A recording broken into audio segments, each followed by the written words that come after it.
Hello everyone, welcome to लचपीसियस। दोस्तों, इस वीडियो में हम लोग मार्च 2023 का करंट अफेयर्स कवर करेंगे। अभी तक हम लोग जुलाई 2022 से फरवरी 2023 तक का करंट अफेयर्स कवर कर चुके हैं। यदि पिछला वीडियो आपने नहीं देखा है तो प्रॉपर जो है प्लेलिस्ट बना दिया गया है, वहाँ से जा करके आप सभी वीडियो को क्रमबद्ध तरीके से देख सकते हैं। यदि आप इसका PDF प्राप्त करना चाहते हैं तो इसका छोटा सा शुल्क रखा गया है, मात्र 25 रुपीज़। दिए गए नंबर पर व्हाट्सएप करके इसका PDF आप प्राप्त कर सकते हैं।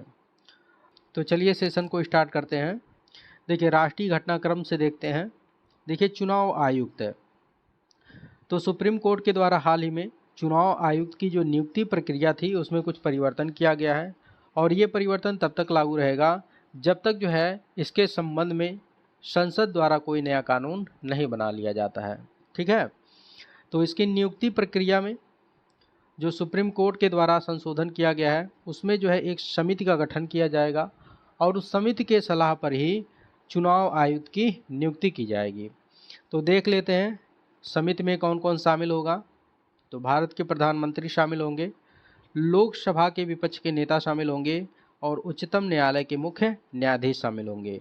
इस समिति के सलाह पर ही जो है चुनाव आयुक्त की नियुक्ति की जाएगी। तो चलिए, अब चुनाव आयुक्त की बात आई है तो चुनाव आयोग के बारे में थोड़ा सा बेसिक पॉइंट देख लेते हैं। देखिए, चुनाव आयोग की बात करें तो इसकी स्थापना कब हुई थी, याद रखिएगा 25 जनवरी 1950 को हुई थी। यह एक संवैधानिक निकाय है। चूँकि चुनाव आयोग का उल्लेख भारतीय संविधान में अनुच्छेद 324 से 329 के तहत किया गया है, अतः यह जो है संवैधानिक निकाय है। इसका कार्य क्या है? इसका कार्य है चुनाव करवाना। चुनाव आयुक्तों की संख्या की बात करें तो 1989 में इसकी संख्या को बढ़ा करके 1 से 3 कर दिया गया, और 1990 में इसे पुनः 1 कर दिया गया, और 1993 में इसकी संख्या बढ़ा करके 3 कर दी गई। ठीक है, तो वर्तमान में जो है चुनाव आयोग में कितने सदस्य हैं? 3 सदस्य होते हैं। एक मुख्य चुनाव आयुक्त होता है और 2 जो है चुनाव आयुक्त होते हैं। ठीक है, चलिए आगे बढ़ते हैं। देखिए, टाटा स्टील माइनिंग और गेल के मध्य समझौता हुआ है। समझौता किसका हुआ है? तो स्वच्छ ईंधन के संबंध में जो है समझौता हुआ है। गेल गुजरात से उड़ीसा तक अपनी पाइपलाइन के माध्यम से प्राकृतिक गैस की आपूर्ति करेगा, और किसको करेगा? टाटा स्टील माइनिंग को करेगा। ठीक है, नैनो तरल DAP, यानी कि DAP का फुल फॉर्म क्या है? Di ammonium phosphate. इसको केंद्र सरकार के द्वारा 5 मार्च 2023 को मंजूरी प्रदान की गई है। जिस तरह से नैनो यूरिया है उसी तरह से जो है एक नैनो तरल DAP विकसित किया गया है। नैनो यूरिया की बात करें तो इसे इफ़को के द्वारा जून 2021 में लॉन्च किया गया था, और नैनो लिक्विड DAP की बात करें तो इसे मार्च 2023 में लॉन्च किया गया है। जो नैनो यूरिया है इसके विनिर्माण हेतु गुजरात और यूपी में जो है संयंत्र लगाए गए हैं, तो इसको भी याद रखिएगा। यूरिया के बाद देश की दूसरी सबसे ज़्यादा खपत होने वाली खाद कौन सी है? तो याद रखिएगा DAP है। ठीक है, चलिए आगे बढ़ते हैं। देखिए, नेक्स्ट है चौथा राष्ट्रीय युवा संसद महोत्सव।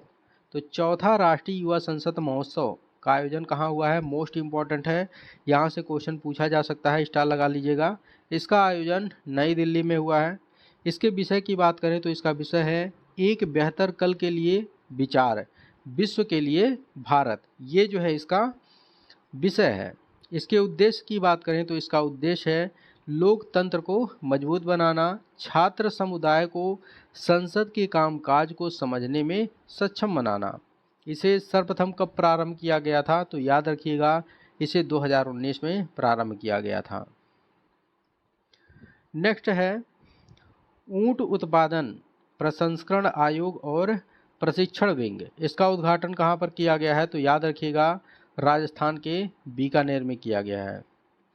5वां आसियान भारत व्यापार शिखर सम्मेलन 2023, इसका आयोजन मलेशिया के कुआलालंपुर में किया गया है। आसियान की बात करें तो आसियान की स्थापना 1967 में बैंकॉक घोषणा पत्र के तहत की गई थी। इसके सदस्य देशों की संख्या कितनी है? तो याद रखिएगा, कई बार यहाँ से क्वेश्चन पूछा गया है। इसके सदस्य देशों की संख्या 10 है। चलिए आगे बढ़ते हैं। देखिए, लक्ष्य पीसीएस टेलीग्राम चैनल पर करंट अफेयर्स का डेली अपडेट प्रोवाइड करवाया जाता है, तो उसको जो है आप लोग ज्वाइन करके रखिए।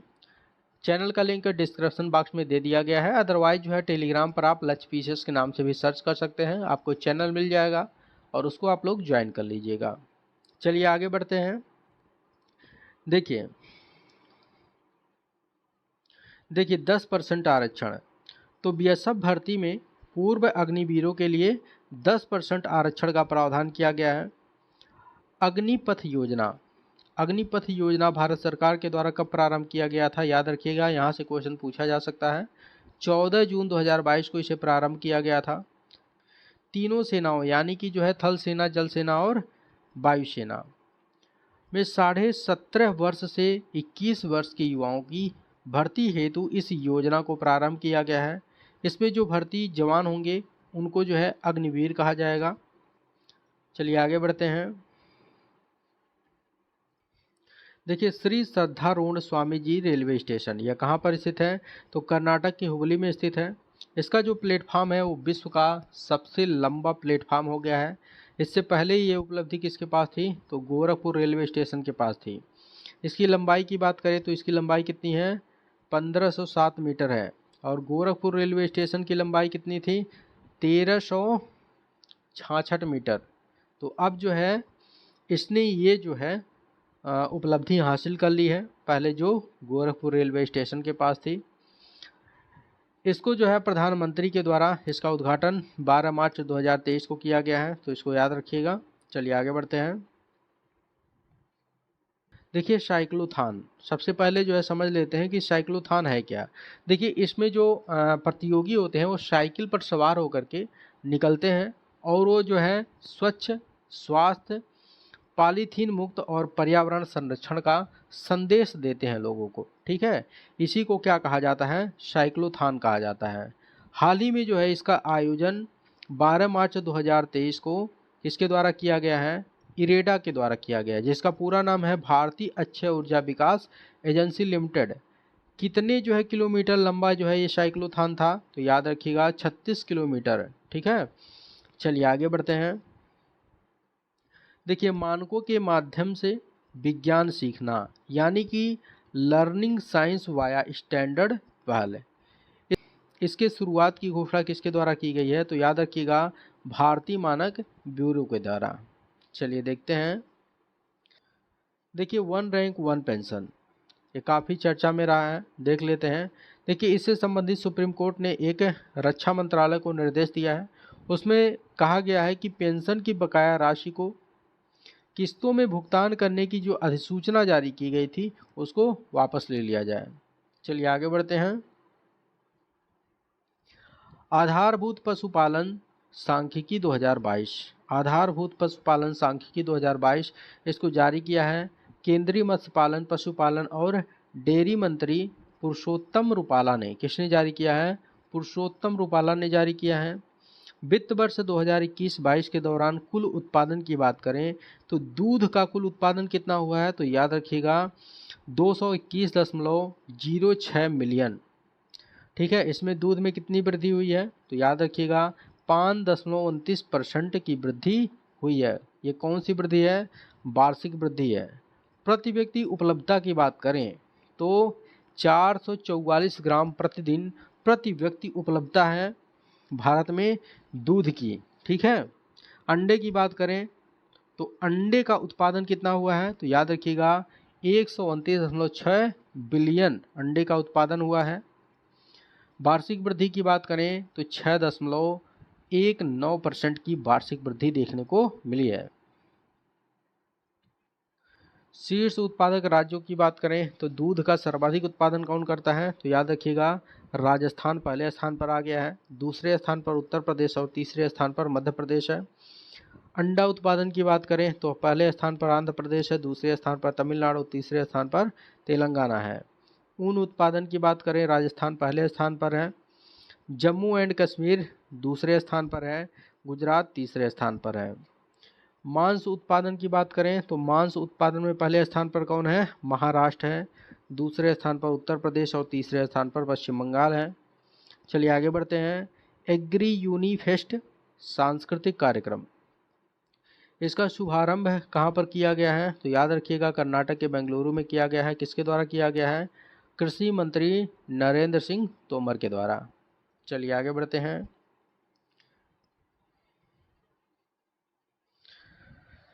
देखिए पीएम मित्र पार्क, पीएम मित्र पार्क की घोषणा किसके द्वारा की गई है?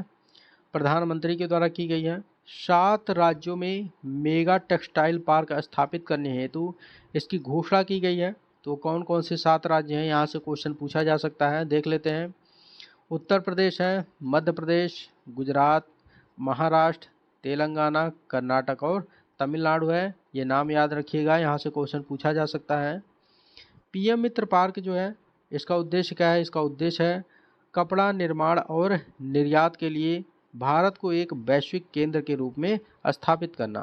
तो ये जो है कपड़ा से संबंधित है, याद रखिएगा, यहाँ से क्वेश्चन पूछा जा सकता है। भारत की पहली व्यवहार प्रयोगशाला, तो इसको जो है राजस्थान सरकार के द्वारा मंजूरी दी गई है। और कहाँ पर ये जो है स्थापित किया जाएगा? तो याद रखिएगा राजस्थान के जयपुर में स्थापित किया जाएगा। सागर परिक्रमा, इसके चौथे चरण का आयोजन मार्च 2023 में कर्नाटक में किया गया है। किसके द्वारा? मत्स्य पालन, पशुपालन और डेयरी मंत्रालय के द्वारा। इसका उद्देश्य है मछुआरों और अन्य हितधारकों के मुद्दों को हल करना। प्रथम चरण की बात करें तो प्रथम चरण मार्च 2022 में गुजरात में आयोजित हुई थी। द्वितीय चरण इसका सितंबर 2022 में गुजरात में आयोजित हुआ था। तृतीय चरण फरवरी 2023 में गुजरात और महाराष्ट्र में संयुक्त रूप से आयोजित हुआ था। ठीक है, चलिए आगे बढ़ते हैं। देखिए ग्रीनफील्ड डाटा सेंटर और enterprise computing and cyber security training institute, इसकी आधारशिला आरबीआई के गवर्नर शक्तिकांत दास द्वारा कहाँ पर रखी गई है? तो याद रखिएगा उड़ीसा के भुवनेश्वर में रखी गई है। इंटरनेशनल लिक्विड मिरर टेलीस्कोप, इसको कहाँ पर स्थापित किया जाएगा? तो याद रखिएगा उत्तराखंड के नैनीताल जिले में देवस्थल नामक स्थान पर इसको स्थापित किया जाएगा। तो ये जो है भारत में पहला ऑप्टिकल सर्वेक्षण टेलीस्कोप है, एशिया का सबसे बड़ा लिक्विड मिरर टेलीस्कोप है। तो दोनों पॉइंट याद रखिएगा, यहाँ से क्वेश्चन बना करके पूछा जा सकता है। चलिए आगे बढ़ते हैं। चलिए देखते हैं। देखिए अंतर्राष्ट्रीय दूरसंचार संघ का नया क्षेत्रीय कार्यालय और नवाचार केंद्र, इसका उद्घाटन प्रधानमंत्री के द्वारा कहाँ पर किया गया है? तो याद रखिएगा नई दिल्ली में किया गया है। चलिए देखते हैं। देखिए वन वर्ल्ड टीबी समिट, याद रखिएगा मोस्ट इम्पॉर्टेंट है। वन वर्ल्ड टीबी समिट, इसका आयोजन कहाँ हुआ है? तो इसका आयोजन जो है उत्तर प्रदेश के वाराणसी में किया गया है। कब हुआ है? तो याद रखिएगा 24 मार्च 2023 को हुआ है। और 24 मार्च को कौन सा दिवस मनाया जाता है? तो याद रखिएगा विश्व तपेदिक दिवस यानी कि विश्व टीबी दिवस मनाया जाता है। इसका आयोजन स्वास्थ्य एवं परिवार कल्याण मंत्रालय और स्टाफ टीबी पार्टनरशिप के संयुक्त प्रयास से किया गया है। इसको जो है संबोधित किसके द्वारा किया गया है? तो याद रखिएगा प्रधानमंत्री के द्वारा इसको संबोधित किया गया है। टीबी उन्मूलन का लक्ष्य है। तो भारत के द्वारा टीबी उन्मूलन का लक्ष्य कब रखा गया है? तो याद रखिएगा 2025 तक भारत टीबी उन्मूलन का लक्ष्य रखा है। और वैश्विक लक्ष्य की बात करें तो वैश्विक स्तर पर 2030 को टीबी उन्मूलन का लक्ष्य रखा गया है। चलिए आगे बढ़ते हैं। देखिए टीबी मुक्त पंचायत अभियान, इसको भारत सरकार के द्वारा प्रारंभ किया गया है। इसका उद्देश्य है प्रत्येक ग्राम पंचायत को 2025 तक टीबी से छुटकारा दिलाना। तो याद रखिएगा कौन सा अभियान है? टीबी मुक्त पंचायत अभियान। ठीक है, चलिए आगे बढ़ते हैं। देखिए साझा बौद्ध विरासत पर अंतर्राष्ट्रीय सम्मेलन, इसका आयोजन संस्कृत मंत्रालय के द्वारा नई दिल्ली में किया गया है। इसका उद्देश्य है एससीओ यानी कि संघाई सहयोग संगठन के देशों के बीच बौद्ध कला, संस्कृति और पुरातात्विक धरोहर के बीच समानताओं की खोज करना। योग महोत्सव 2023, तो इसका आयोजन कहाँ पर हुआ है? तो याद रखिएगा, इसका आयोजन नई दिल्ली में हुआ है। 13 मार्च से 15 मार्च 2023 के मध्य योग महोत्सव का आयोजन किया गया है। इसका उद्देश्य है योग को बढ़ावा देना। ठीक है, तो योग वगैरह करते रहिएगा। देखिए, वैदिक हेरिटेज पोर्टल, इसका अनावरण अमित शाह के द्वारा नई दिल्ली में किया गया है। इसका उद्देश्य है शोधकर्ताओं को वैदिक ज्ञान परंपराओं को समझने में सहयोग करना। देखिए, कला वैभव, कला वैभव क्या है? तो देख लेते हैं। कला वैभव एक जो है वर्चुअल म्यूजियम है, यानी कि जो है ये ऑनलाइन म्यूजियम आपको दिखाई देगा वर्चुअल माध्यम से। इसका लोकार्पण गृह मंत्री अमित शाह के द्वारा किया गया है। इसमें यह जो है 64 कलाओं पर आधारित है। अग्निवीर, अग्निवीर को 10% की आरक्षण की घोषणा केंद्रीय गृह मंत्रालय के द्वारा किया गया है। बीएसएफ के बाद सीआईएसएफ में 10% का आरक्षण अग्निवीर को प्रदान किया जाएगा। गृह मंत्रालय इससे पहले 75% अग्निवीरों के लिए केंद्रीय अर्धसैनिक बलों और असम राइफल्स की नौकरियों में 10% आरक्षण की घोषणा कर चुकी है। ठीक है, चलिए देखते हैं। चलिए अब आर्थिक घटनाक्रम देख लेते हैं। देखिए, अमेजन पे इंडिया प्राइवेट लिमिटेड, इस पर जो है आरबीआई के द्वारा जुर्माना लगा दिया गया है। कितना जुर्माना लगा है? तो याद रखिएगा 3.06 करोड़ रुपए का जुर्माना लगा है। यह जुर्माना क्यों लगा है? तो यह जुर्माना प्रीपेड पेमेंट इंस्ट्रूमेंट यानी कि पीपीआई और केवाईसी से संबंधित कुछ प्रावधानों का पालन न करने के कारण यह जुर्माना लगाया गया है। आरबीआई की बात करें तो इसका मुख्यालय मुंबई में है। इसकी स्थापना आरबीआई एक्ट 1934 के तहत 1 अप्रैल 1935 को की गई थी। ठीक है, तो याद रखिएगा एक्ट कौन सा है? 1934 है और स्थापना 1935 को हुई थी। भारत को $1 बिलियन का ऋण तो किसके द्वारा प्रदान किया जाएगा? विश्व बैंक के द्वारा। यह किस क्षेत्र को विकसित करने के लिए प्रदान किया जाएगा? स्वास्थ्य क्षेत्र। स्वास्थ्य क्षेत्र में निवेश करने के लिए $1 बिलियन का ऋण विश्व बैंक के द्वारा भारत को प्रदान किया जाएगा। मोस्ट इम्पॉर्टेंट है हर पेमेंट डिजिटल अभियान। इसका शुभारंभ 6 मार्च 2023 को आरबीआई के द्वारा किया गया है। इसका उद्देश्य है देश के प्रत्येक व्यक्ति को डिजिटल भुगतान का उपयोगकर्ता बनाना। इसका विषय है डिजिटल पेमेंट अपनाओ, औरों को भी सिखाओ। तो इसका जो विषय है यानी कि जो थीम है उसको याद रखिएगा। चलिए आगे बढ़ते हैं। देखिए, इंफ्रास्ट्रक्चर फाइनेंस कंपनी का दर्जा, तो ये दर्जा आरबीआई के द्वारा किसे प्रदान किया गया है? तो याद रखिएगा भारतीय अक्षय ऊर्जा विकास एजेंसी को, जिसे आप शॉर्ट फॉर्म में इरेडा कहते हैं, इसको ये दर्जा प्रदान किया गया है। ये दर्जा मिलने के बाद इस कंपनी को लाभ क्या होगा? तो इससे इस कंपनी को फंड जुटाने में काफ़ी सहायता मिलेगी। इसकी जो निवेशकों तक पहुंच है वो आसान हो जाएगी। ठीक है, तो इरेडा के संदर्भ में देख लेते हैं इसकी स्थापना कब हुई थी। इसकी स्थापना 1987 में की गई थी। इसका आदर्श वाक्य क्या है? इसका आदर्श वाक्य है हमेशा के लिए ऊर्जा।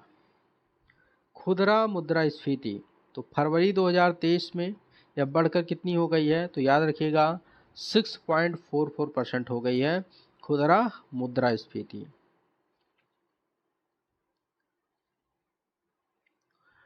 केंद्रीय कर्मचारियों के लिए महंगाई भत्ता, तो केंद्रीय कर्मचारियों के लिए महंगाई भत्ते में वृद्धि की गई है। किसके द्वारा? केंद्र सरकार के द्वारा। कितनी वृद्धि की गई है? 4% की वृद्धि की गई है। पहले कितना था? तो याद रखिएगा पहले 38% था, जिसे बढ़ा करके 42% कर दिया गया है, यानी कि 4% का वृद्धि किया गया है। ठीक है, यह कब से लागू होगा? तो याद रखिएगा 1 जनवरी 2023 से लागू होगा। राष्ट्रीय मुद्राओं में व्यापार की अनुमति, तो भारत और तंजानिया के मध्य अपने अपने राष्ट्रीय मुद्राओं में व्यापार की अनुमति आरबीआई के द्वारा प्रदान कर दी गई है। भारत अपनी राष्ट्रीय मुद्रा रुपए में और तंजानिया अपनी राष्ट्रीय मुद्रा सीलिंग में जो है व्यापार करेगा। आपको इससे पहले मैंने नोस्त्रो और बोस्त्रो अकाउंट के बारे में बता दिया है। उसी अकाउंट के माध्यम से जो है ये व्यापार किया जाएगा। चलिए देखते हैं। देखिए, अंतर्राष्ट्रीय घटनाक्रम, 25 वर्ष बाद महिलाओं के लिए सैन्य सेवा। तो 25 वर्षों के बाद महिलाओं को सेना में शामिल होने की अनुमति किस देश के द्वारा प्रदान की गई है? कोलंबिया के द्वारा। ये जो है दक्षिण अमेरिका का एक देश है जिसके द्वारा 25 वर्षों के बाद महिलाओं को सेना में शामिल होने की अनुमति प्रदान की गई है। इस देश में 18 से 24 वर्ष के पुरुषों को सेना में जो है सेवा देना अनिवार्य है। रामचंद्र पौंडेल को नेपाल का नया राष्ट्रपति नियुक्त किया गया है। इन्होंने विद्या देवी भंडारी का स्थान लिया है जो कि पहले नेपाल की राष्ट्रपति थी। चलिए आगे बढ़ते हैं। अफगानिस्तान। तो संयुक्त राष्ट्र के अनुसार अफगानिस्तान महिलाओं के लिए विश्व का सबसे दमनकारी देश है। अफगानिस्तान पर तालिबान का अधिकार कब हुआ था? तो याद रखिएगा 15 अगस्त 2021 को तालिबान ने अफगानिस्तान पर जो है अधिकार कर लिया था। देखिए इंडोनेशिया जो है आजकल इस कारण से चर्चा में है क्योंकि ये अपनी राजधानी को स्थानांतरित कर रहा है। जावा द्वीप पर स्थित जकार्ता वर्तमान में इसकी राजधानी है और यहाँ से जो है राजधानी अपना शिफ्ट कर रहा है बोर्नियो द्वीप पर, जो कि नुसंतारा नामक स्थान है बोर्नियो द्वीप का। वहाँ पर जो है राजधानी स्थानांतरित की जा रही है। इसका कारण है अनियंत्रित भूजल निष्कर्षण और जलवायु परिवर्तन। तो यहाँ से जो है अनियंत्रित भूजल का निष्कर्षण किया गया है और जलवायु परिवर्तन हुआ है, जिसके कारण जो है अनुमान लगाया जा रहा है कि जो जकार्ता है वो 2050 तक पूरी तरह से डूब जाएगा। चूँकि जो है ग्लोबल वार्मिंग तेज़ी से बढ़ रहा है और ग्लेशियर तेज़ी से पिघल रहे हैं, जिसके कारण जो सी लेवल है वो तेज़ी से जो है बढ़ रहा है। तो अनुमान है कि 2025 तक जकार्ता डूब जाएगा। तो इसके पीछे यही सब कारण है जिसके कारण जो है इंडोनेशिया को अपनी राजधानी स्थानांतरित करनी पड़ रही है। नुसंतारा की बात करें तो इसे जो है एक अस्थायी वन शहर के रूप में विकसित किया जाएगा और इसका लक्ष्य है कि 2045 तक इसे कार्बन तटस्थ बना दिया जाएगा। विश्व की चौथी सबसे बड़ी आबादी वाला देश कौन है? इंडोनेशिया है, याद रखिएगा। तो देख लेते हैं पहली कौन है। पहली चीन है, दूसरी भारत है और तीसरी अमेरिका है। विश्व का सबसे बड़ी मुस्लिम आबादी कहाँ पर पाई जाती है? इंडोनेशिया में पाई जाती है। चलिए आगे बढ़ते हैं। देखिए मुहिद्दीन यासीन, ये मलेशिया के पूर्व प्रधानमंत्री हैं। इनको गिरफ्तार कर लिया गया है। क्यों गिरफ्तार किया गया है? तो भ्रष्टाचार एवं मनी लॉन्ड्रिंग के आरोप में भ्रष्टाचार रोधी आयोग के द्वारा इनको गिरफ्तार कर लिया गया है। देखिए शेख मोहम्मद बिन अब्दुल रहमान अल थानी, इनको जो है कतर के प्रधानमंत्री के रूप में नियुक्त किया गया है और यह जो है किसके द्वारा नियुक्त किया गया है? तो कतर के अमीर हैं शेख तमीम बिन हमद अल थानी। बहुत लंबा चौड़ा नाम है, देखिएगा, याद हो जाएगा तो अच्छी बात है, अदरवाइज कोई बात नहीं है। देखिए silicon valley bank most important है, स्टार लगा लीजिएगा, खूब चर्चा में रहा है। कहाँ पर स्थित है? अमेरिका में स्थित है। इसको जो है हाल ही में बंद करने का आदेश दिया गया है। 10 मार्च 2023 को अमेरिकी नियामक संस्थाओं के द्वारा इसको बंद करने का आदेश दिया गया है। तो बंद करने का कारण क्या है? ये लगातार जो है घाटे में चल रहा है और साथ ही साथ इसको फंडिंग भी नहीं मिल रही थी। 12 मार्च 2023 को न्यूयॉर्क के एक और बैंक को बंद कर दिया गया जिसका नाम है सिग्नेचर बैंक। ठीक है, 10 मार्च 2023 को सिलिकॉन वैली बैंक को बंद किया गया है। ये कहाँ का है? अमेरिका का है। और 12 मार्च 2023 को अमेरिका के ही बैंक को जिसका नाम है सिग्नेचर बैंक, उसको भी बंद कर दिया गया। ये अमेरिका में 2008 के वित्तीय संकट के बाद सबसे बड़ा फेल्योर माना जा रहा है।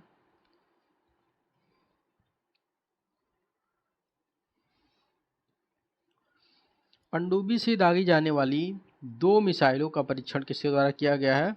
उत्तरी कोरिया के द्वारा किया गया है। माउंट मेरापी एक ज्वालामुखी है जो कि इंडोनेशिया का सबसे सक्रिय ज्वालामुखी है। इसमें हाल ही में विस्फोट हुआ है। कब हुआ है? 12 मार्च 2023 को। तो यहाँ से क्वेश्चन पूछा जा सकता है कि माउंट मेरापी की प्रकृति कैसी है? तो याद रखिएगा सक्रिय है। और यह कहाँ पर स्थित है? इंडोनेशिया में स्थित है। देखिए, अल्प विकसित देशों पर संयुक्त राष्ट्र का 5वां सम्मेलन, इसका जो है आयोजन कहाँ पर हुआ है, तो याद रखिएगा कतर के दोहा में हुआ है। ये जो है 10 वर्षीय कार्य योजना है। इसका उद्देश्य है विश्व के 46 अल्प विकसित देशों को सतत विकास लक्ष्यों की प्राप्ति के लिए वापस ट्रैक पर लाना। चलिए आगे बढ़ते हैं। देखिए, मोस्ट इम्पॉर्टेंट है, खूब चर्चा में रहा है, फ्रेडी चक्रवात। फ्रेडी चक्रवात ने किस देश को प्रभावित किया है, तो याद रखिएगा मलावी, मोजाम्बिक और मेडागास्कर। ये जो है अफ्रीकी देश हैं। अब तक का सबसे लंबा दर्ज किया जाने वाला उष्णकटिबंधीय चक्रवात है। ये जो है कहाँ से प्रारंभ हुआ, ऑस्ट्रेलिया से प्रारंभ हुआ है, दक्षिण हिंद महासागर होते हुए ये जो है अफ्रीका में पहुंच गया। ठीक है, तो ये जो है अब तक का सबसे लंबा उष्णकटिबंधीय चक्रवात है। इसके नाम की बात करें तो इसका नामकरण जो है फ्रेडी किसके द्वारा किया गया है, तो ऑस्ट्रेलियाई मौसम विज्ञान ब्यूरो के द्वारा इसका नाम फ्रेडी रखा गया है, और विश्व मौसम विज्ञान संगठन के द्वारा इसका नाम उल्लेखनीय तूफान रखा गया है। ठीक है, चलिए आगे बढ़ते हैं। देखिए, ग्रीन सैंड परियोजना, इसका उद्घाटन डेनमार्क के द्वारा किया गया है। इसका उद्देश्य है समुद्र के नीचे कार्बन डाइऑक्साइड को स्टोर करना। इस परियोजना से 2030 तक 8 मिलियन टन कार्बन डाइऑक्साइड प्रति वर्ष स्टोर करने की उम्मीद है। कार्बन डाइऑक्साइड समुद्र के नीचे स्टोर करने वाला विश्व का पहला देश कौन है, डेनमार्क है। तो याद रखिएगा, जो वायुमंडल में कार्बन डाइऑक्साइड है उसको कहाँ पर स्टोर किया जाएगा, समुद्र के नीचे, जिससे वायुमंडल का जो टेम्परेचर है उसे संतुलित किया जा सके, कम किया जा सके, और जलवायु परिवर्तन को कुछ हद तक नियंत्रित किया जा सके। ठीक है, तो इसी उद्देश्य से इसको लॉन्च किया गया है, किसके द्वारा, डेनमार्क के द्वारा। राम सहाय प्रसाद यादव, ये नेपाल के तीसरे उपराष्ट्रपति निर्वाचित हुए हैं। किसके स्थान पर, तो याद रखिएगा नंद बहादुर पुन के स्थान पर। चलिए आगे बढ़ते हैं।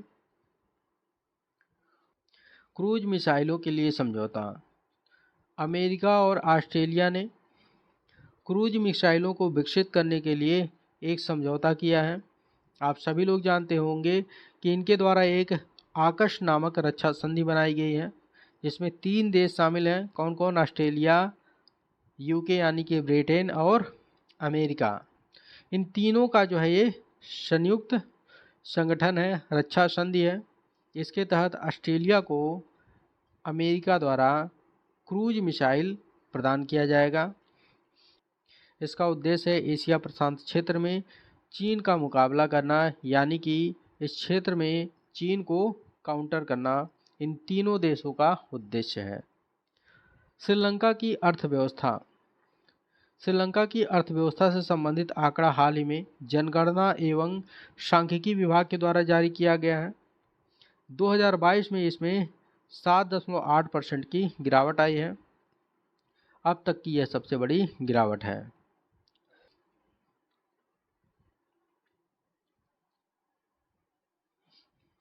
श्रीलंका को $2.9 बिलियन बेल आउट, तो श्रीलंका को IMF के द्वारा $2.9 बिलियन का बेल आउट पैकेज प्रदान किया जाएगा। IMF की बात करें तो इसकी स्थापना 1944 में की गई थी और इसका हेडक्वार्टर वाशिंगटन DC में है। देखिए, BNS शेख हसीना पनडुब्बी बेस, इसका उद्घाटन हाल ही में किसके द्वारा किया गया है, तो याद रखिएगा बांग्लादेश की प्रधानमंत्री शेख हसीना के द्वारा इसका उद्घाटन किया गया है। यह कहाँ पर स्थापित किया गया है, तो बांग्लादेश के काक्स बाजार में पेकुआ नामक स्थान पर इसको स्थापित किया गया है। यह जो है बांग्लादेश का अपना पहला पनडुब्बी बेस है। चलिए अब विज्ञान एवं प्रौद्योगिकी से संबंधित कुछ घटनाक्रम देख लेते हैं। देखिए, कीड़ों के 280 मिलियन वर्ष पुराने जीवाश्म की खोज की गई है। इसकी खोज वैज्ञानिकों के द्वारा रूस में किया गया है। पराग ले जाने वाले कीड़ों का सबसे पुराना ज्ञात जीवाश्म है यह। ठीक है, कहाँ पर खोज हुई है, याद रखिएगा रूस में खोज हुई है। रूस के चेकर्दा गांव में खोज किया गया है। एक चेकर्दा गांव है, वहाँ पर इसकी खोज की गई है। हीट वेव, हीट वेव जो है भारत में मार्च से मई के दौरान आने की संभावना व्यक्त की गई है और यह संभावना भारतीय मौसम विज्ञान विभाग के द्वारा व्यक्त की गई है।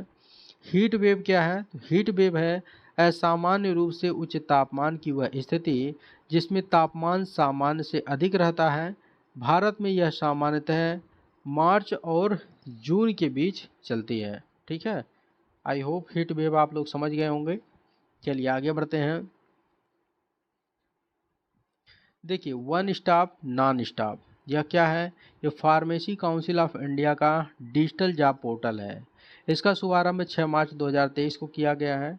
जो 6 मार्च है इसको राष्ट्रीय फार्मेसी शिक्षा दिवस के रूप में मनाया जाता है। और किसकी जयंती के अवसर पर मनाया जाता है? तो याद रखिएगा, महादेवलाल श्राफ की जयंती के अवसर पर 6 मार्च को राष्ट्रीय फार्मेसी शिक्षा दिवस मनाया जाता है।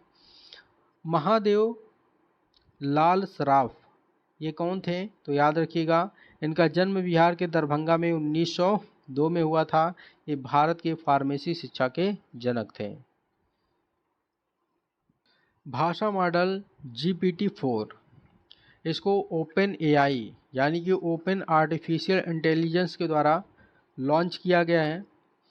ओपन AI कहाँ स्थित है? तो याद रखिएगा, ये जो है अमेरिका के सैन फ्रांसिस्को में स्थित है। यह जो है एक अनुसंधान कंपनी यानी कि रिसर्च कंपनी है।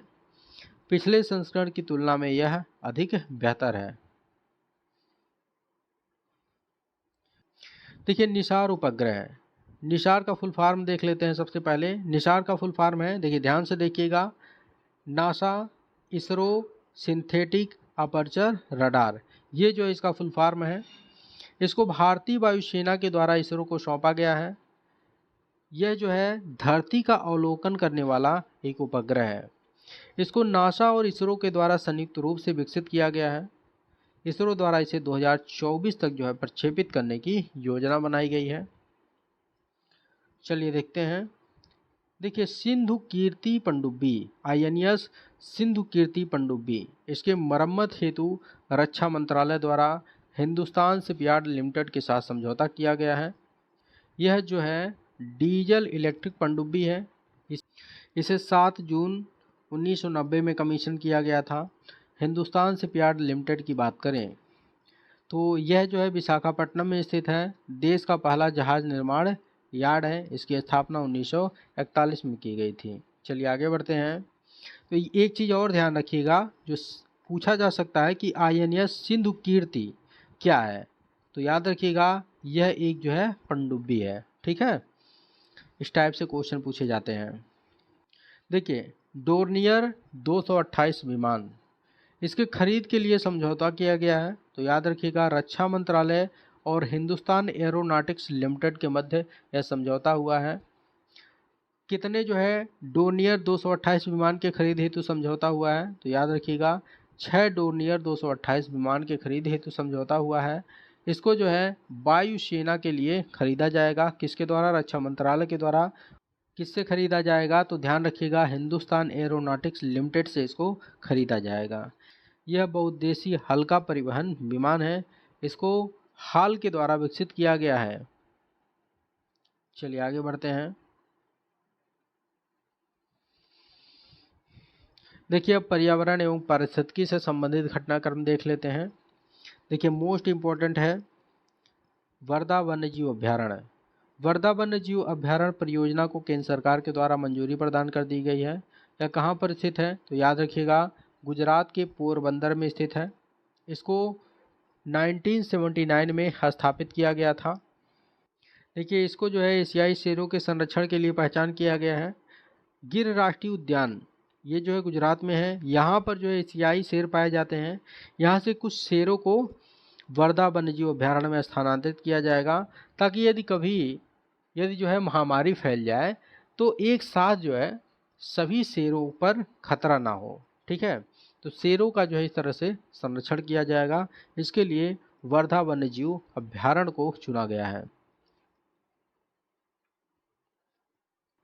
देखिए, लाल सिर वाला गिद्ध है। इसको हाल ही में दुधवा टाइगर रिजर्व लखीमपुर खीरी में देखा गया है। देखिए, यहाँ से भी क्वेश्चन कई बार देखने को मिला है कि दुधवा टाइगर रिजर्व कहाँ है? तो याद रखिएगा, ये उत्तर प्रदेश के लखीमपुर खीरी में स्थित है। लाल सिर वाले जो गिद्ध होते हैं ये जो है दुर्लभ प्रजाति के गिद्ध होते हैं। इनको IUCN के द्वारा क्रिटिकली इंडेंजर्ड घोषित किया गया है, यानी कि गंभीर रूप से संकटग्रस्त श्रेणी में रखा गया है। गिद्धों के संरक्षण के लिए एक जो है गिद्ध प्रजनन केंद्र उत्तर प्रदेश के महाराजगंज में स्थापित किया गया है। यहाँ पर जो लुप्त प्राय गिद्धों की प्रजाति है उसको सुरक्षा और संरक्षण प्रदान किया जाता है।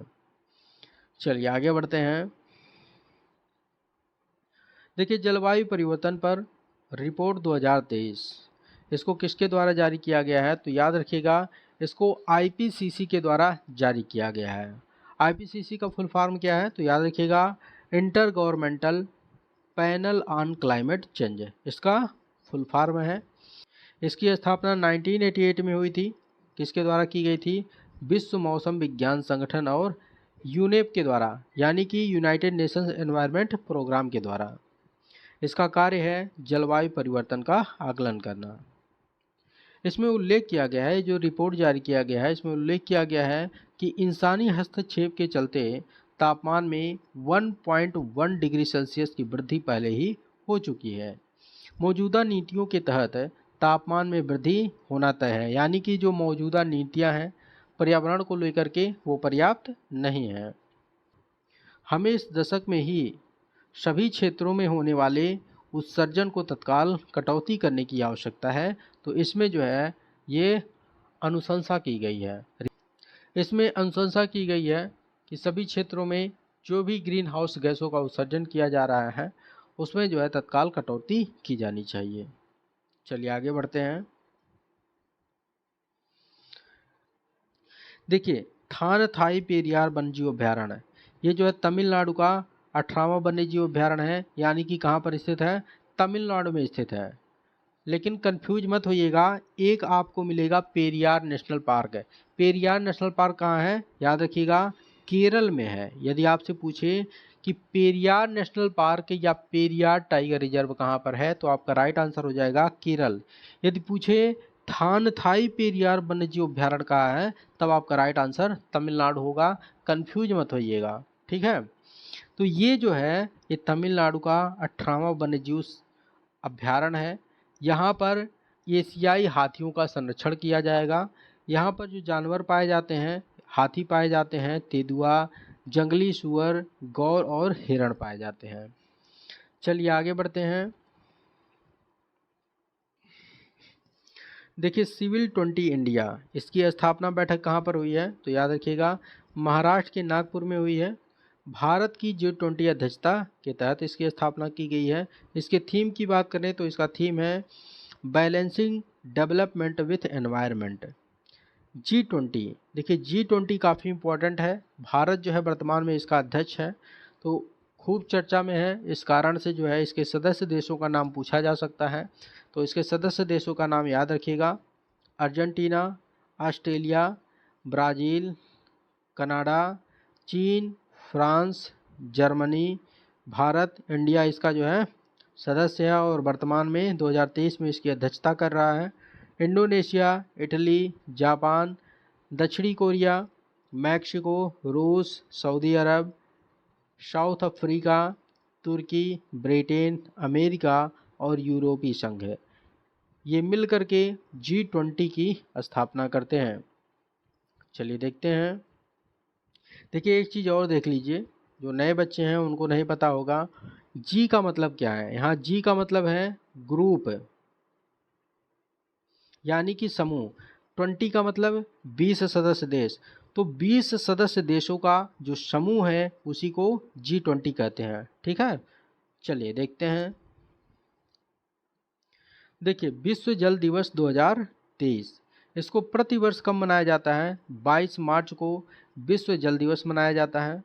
और इसका उद्देश्य क्या है? इसका उद्देश्य है वैश्विक जल संकट के बारे में जागरूकता पैदा करना। इसका थीम है जल और स्वच्छता संकट को हल करने के लिए परिवर्तन में तेजी लाना। मोस्ट इम्पॉर्टेंट है थीम, इसका याद रखिएगा। देखिए, यहाँ से क्वेश्चन एक बार पूछा गया है पीसीएस में, SDG 6 से। इसका संबंध किससे है? इसका संबंध है स्वच्छ पानी और स्वच्छता से। तो जो 17 SDG हैं, टोटल पूरा लिस्ट आपको जो है याद कर लेना है। यहाँ से जो है हर साल एक क्वेश्चन देखने को मिलता है। लक्ष्य पीसीएस टेलीग्राम चैनल पर इसका पूरा लिस्ट प्रोवाइड करवा दिया गया है, तो लक्ष्य पीसीएस टेलीग्राम चैनल को ज्वाइन कर लीजिए, जिसका लिंक डिस्क्रिप्शन बॉक्स में दिया गया है, और वहाँ पर डेली आपको करंट अफेयर्स का अपडेट प्रोवाइड करवाया जाता है। ठीक है।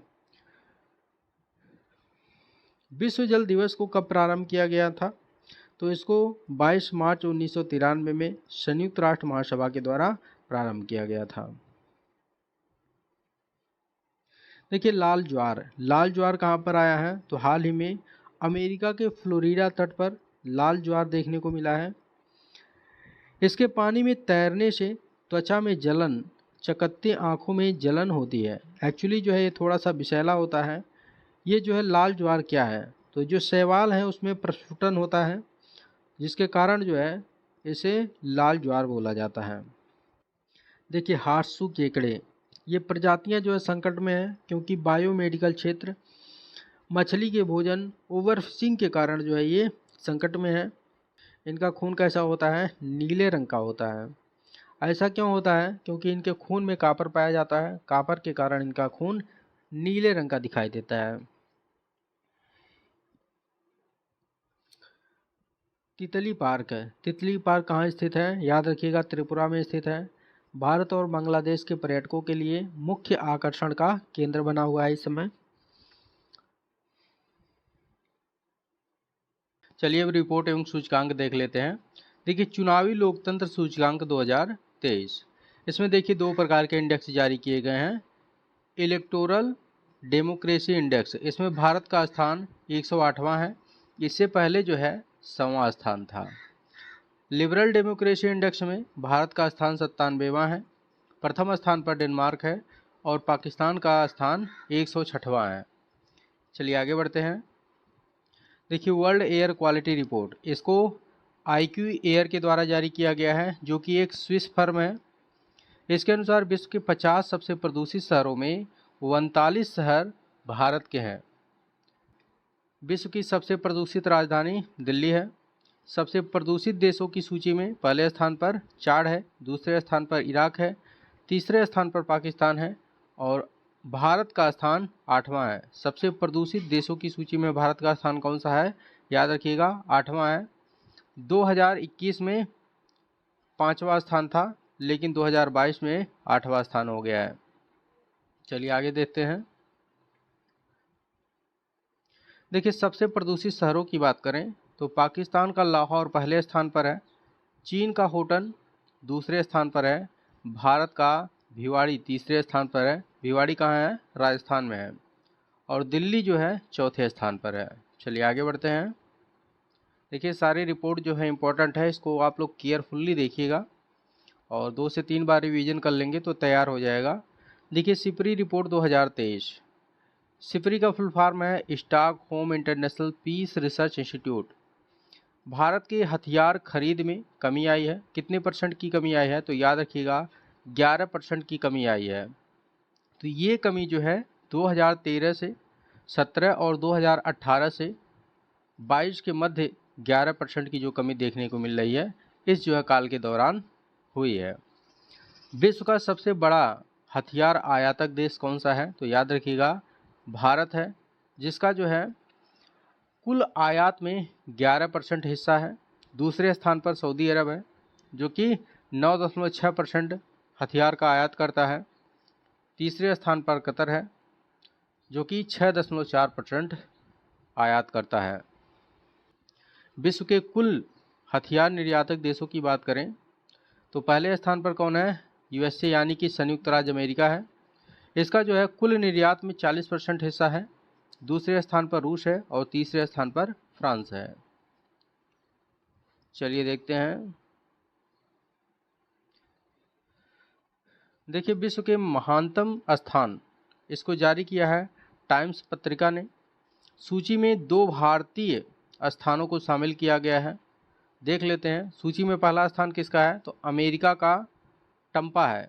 दूसरे स्थान पर अमेरिका का विल्मेट वैली है और 31वें स्थान पर लद्दाख है और 32वें स्थान पर मयूरभंज है, जो कि उड़ीसा में है। चलिए देखते हैं। देखिए सर्वश्रेष्ठ रेटेड सैंडविच की सूची, इसको जारी किया है टेस्ट एटलस ने। इसमें पहले स्थान पर तुर्की का मकबरा सैंडविच है और 13वें स्थान पर कौन है, वड़ा पाव है मुंबई का, जो कि काफ़ी फेमस है।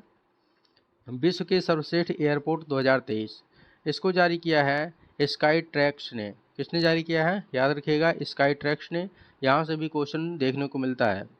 इसमें पहले स्थान पर है चांगी एयरपोर्ट, जो कि सिंगापुर का है, और 36वें स्थान पर है इंदिरा गांधी इंटरनेशनल एयरपोर्ट, नई दिल्ली।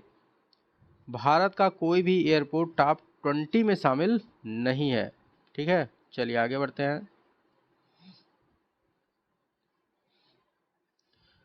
देखिए वर्ल्ड हैप्पीनेस इंडेक्स 2023, इसको जारी किया है संयुक्त राष्ट्र सस्टेनेबल डेवलपमेंट सॉल्यूशन नेटवर्क ने।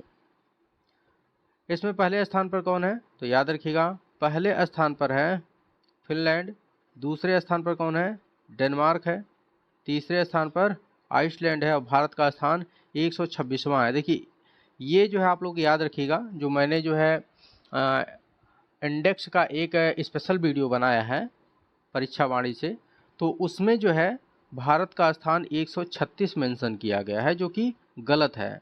भारत का स्थान वर्ल्ड हैप्पीनेस इंडेक्स में 126वां है। ठीक है, तो इसको जो है विशेष रूप से याद रखिएगा। पाकिस्तान की बात करें तो पाकिस्तान का जो है 108वां स्थान है। चलिए आगे बढ़ते हैं। देखिए वैश्विक आतंकवाद सूचकांक 2023, इसको जारी किया है institute for economics and peace ने। आतंकवाद से सर्वाधिक प्रभावित देश कौन कौन से हैं, देख लेते हैं। सर्वाधिक प्रभावित देश अफगानिस्तान है, दूसरे स्थान पर बुर्किना फासो है और भारत जो है 13वें स्थान पर है। 2022 में सबसे घातक आतंकवादी समूह कौन था, इस्लामिक स्टेट था। चलिए देखते हैं। पेयजल पर रिपोर्ट, इसको जारी किया है यूनेस्को ने और ये जो है संयुक्त राष्ट्र 2023 जल सम्मेलन न्यूयॉर्क में जारी किया गया है। विश्व की 26% आबादी के पास सुरक्षित पेयजल नहीं है इस रिपोर्ट के अनुसार। चलिए अब योजना एवं कार्यक्रम से संबंधित घटनाक्रम देख लेते हैं, यहाँ से भी काफ़ी क्वेश्चन देखने को मिलता है। देखिए फिन एम्पावर कार्यक्रम, ये जो फिन शब्द है ये फाइनेंस से लिया गया है, यानी कि वित्तीय। फिन एम्पावर कार्यक्रम यानी कि जो है फाइनेंस सशक्तिकरण, वित्तीय सशक्तिकरण कार्यक्रम, इसको लॉन्च किया है बॉम्बे स्टॉक एक्सचेंज और यूएन वुमेन इंडिया के द्वारा संयुक्त रूप से लॉन्च किया गया है। इसका उद्देश्य है वित्तीय सुरक्षा के प्रति महिलाओं को सशक्त बनाना। बॉम्बे स्टॉक एक्सचेंज की बात करें तो इसकी स्थापना कब की गई थी, तो याद रखिएगा 1875 में इसकी स्थापना की गई थी। इसका जो है हेडक्वार्टर यानी कि ये कहाँ पर स्थित है, तो ये जो है मुंबई में स्थित है। भारत का सबसे पुराना स्टॉक एक्सचेंज है, इसको याद रखिएगा, यहाँ से यूपीपीसीएस में क्वेश्चन पूछा जा चुका है। चलिए आगे बढ़ते हैं। देखिए एमएसएमई प्रतिस्पर्धी योजना, इसको किसके द्वारा लॉन्च किया गया है, तो याद रखिएगा एमएसएमई मंत्री नारायण राणे के द्वारा इसको लॉन्च किया गया है। इसका उद्देश्य है भारत के एमएसएमई के लिए वैश्विक प्रतिस्पर्धात्मकता हेतु एक रोड मैप प्रदान करना। कौन सा योजना है, एमएसएमई प्रतिस्पर्धी योजना। चलिए आगे देखते हैं। देखिए वैभव फेलोशिप योजना, इसको भारत सरकार के द्वारा 15 मार्च 2023 को प्रारंभ किया गया है और ये जो है तुर्की में प्रारंभ किया गया है।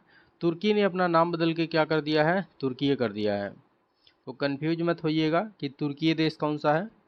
इसका उद्देश्य है भारतीय प्रवासी शोधकर्ताओं को देश के उच्च शिक्षण संस्थानों के साथ जोड़ना, यानी जो भारतीय प्रवासी शोधकर्ता हैं उनको भारत के उच्च शिक्षण संस्थानों से जोड़ना इसका जो है उद्देश्य है। चलिए आगे बढ़ते हैं। देखिए एटीएल सारथी, एटीएल का फुल फॉर्म यहाँ पर क्या है, तो इसका फुल फॉर्म है अटल टिंकरिंग लैब्स। इसको जो है नीति आयोग के द्वारा लॉन्च किया गया है। अटल टिंकरिंग लैब्स के पारिस्थितिकी तंत्र को मजबूत करना इसका उद्देश्य है।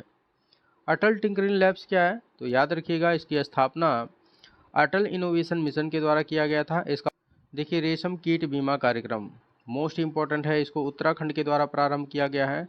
देश का पहला जो है राज्य है जिसने रेशम कीट बीमा कार्यक्रम प्रारंभ किया है। इसका उद्देश्य है रेशम उत्पादकों की सुरक्षा एवं रेशम उत्पादन को बढ़ावा देना। देखिए, अपशिष्ट से ऊर्जा परियोजना, इसकी घोषणा किसके द्वारा की गई है? तो याद रखिएगा, केरल सरकार के द्वारा इसकी घोषणा की गई है। और यह कहाँ पर स्थापित किया जाएगा? तो कोझिकोड में यह स्थापित किया जाएगा। यह जो है केरल की पहली अपशिष्ट ऊर्जा से परियोजना है। HDFC लिमिटेड और HDFC बैंक के विलय को मंजूरी किसके द्वारा दी गई है? तो याद रखिएगा, राष्ट्रीय कंपनी कानून न्यायालय के द्वारा यह मंजूरी दी गई है। कॉरपोरेट इंडिया के इतिहास में सबसे बड़ा विलय है यह, याद रखिएगा, HDFC लिमिटेड और HDFC बैंक का विलय। चलिए अब कुछ राज्यवार घटनाक्रम देख लेते हैं, यहाँ से काफ़ी क्वेश्चन देखने को मिलते हैं। देखिए, मीठी क्रांति कहाँ पर प्रारंभ की गई है? देखिए, मीठी क्रांति केंद्र सरकार की जो है योजना है। इसके तहत जो है बिहार के 17 जिलों को चयनित किया गया है। इसका उद्देश्य है बिहार में शहद उत्पादन को बढ़ावा देना। इसमें जो है 30% भागीदारी महिलाओं की सुनिश्चित की जाएगी। चलिए आगे बढ़ते हैं। फार्मेसी प्रैक्टिस रेगुलेशन 2015 बिहार में लागू होगा। कब से लागू होगा? तो याद रखिएगा 15 मार्च 2023 से लागू होगा। लागू करने वाला बिहार चौथा राज्य है। तो पहले 3 राज्य कौन से हैं? तो देख लीजिए, पहला राज्य है केरल, दूसरा है कर्नाटक और तीसरा है दिल्ली। बिहार का दूसरा चिड़ियाघर कहाँ पर प्रस्तावित है? तो याद रखिएगा, बिहार के अररिया जिले के रानीगंज ब्लॉक में बिहार का दूसरा चिड़ियाघर प्रस्तावित है। खेलो इंडिया का ट्रेनिंग सेंटर तो कहाँ पर खोला जाएगा? इसका ट्रेनिंग सेंटर बिहार के 33 जिलों में खोला जाएगा। बिहार में खेलों को बढ़ावा देना इसका उद्देश्य है। देखिए, हाल ही में अंतर्राष्ट्रीय महिला दिवस पर एक आयोजन किया गया है 8 मार्च 2023 को। यह आयोजन बिहार के पटना में हुआ है। राष्ट्रीय पुरस्कार CBIP अवार्ड 2022 तो इसको किसके द्वारा प्रदान किया गया है? तो याद रखिएगा, central board of irrigation and power CBIP के द्वारा इसे प्रदान किया गया है। और यह पुरस्कार किसे प्रदान किया गया है? तो बिहार की 2 योजनाएं हैं, बिहार की 2 योजनाओं को प्रदान किया गया है। तो देख लेते हैं कौन कौन सी योजना है। देखिए, पहला योजना है गंगा जल आपूर्ति योजना, दूसरा है गया जी डैम। तो गया जी डैम बिहार में किस नदी पर बनाया गया है? तो याद रखिएगा, फाल्गु नदी पर बनाया गया है। यहाँ से क्वेश्चन पूछा जा सकता है। चलिए आगे बढ़ते हैं। देखिए, स्वच्छ सुजल शक्ति सम्मान 2023, इसमें जो है जल शक्ति मंत्रालय के पेयजल एवं स्वच्छता विभाग के द्वारा बबीता गुप्ता जो कि बिहार की हैं उनको चयनित किया गया है। बबीता गुप्ता प्लास्टिक कचरे से सजावटी सामग्री का निर्माण करती हैं। यही कारण है कि इनको स्वच्छ सुजल शक्ति सम्मान 2023 के तहत चयनित किया गया है। प्रयाग हिंदी साहित्य सम्मेलन तो 2024 में कहाँ पर आयोजित होगा? तो याद रखिएगा, बिहार में आयोजित होगा। हिंदी साहित्य सम्मेलन तो इसकी स्थापना कब की गई थी? तो याद रखिएगा, 1910 में इसकी स्थापना नागरी प्रचारणी सभा के द्वारा की गई थी। इसका मुख्यालय कहाँ पर है? प्रयागराज में है।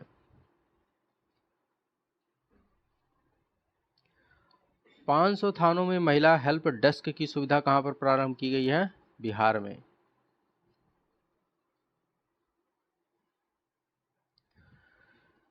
देखिए, हॉकी इंडिया जूनियर महिला एवं पुरुष ईस्ट जोन हॉकी चैंपियनशिप 2023, इसका उद्घाटन झारखंड में हॉकी इंडिया के महासचिव भोलानाथ सिंह के द्वारा किया गया है। तो याद रखिएगा, हॉकी इंडिया जूनियर महिला एवं पुरुष ईस्ट जोन हॉकी चैंपियनशिप 2023 का उद्घाटन कहाँ पर हुआ है? झारखंड में हुआ है।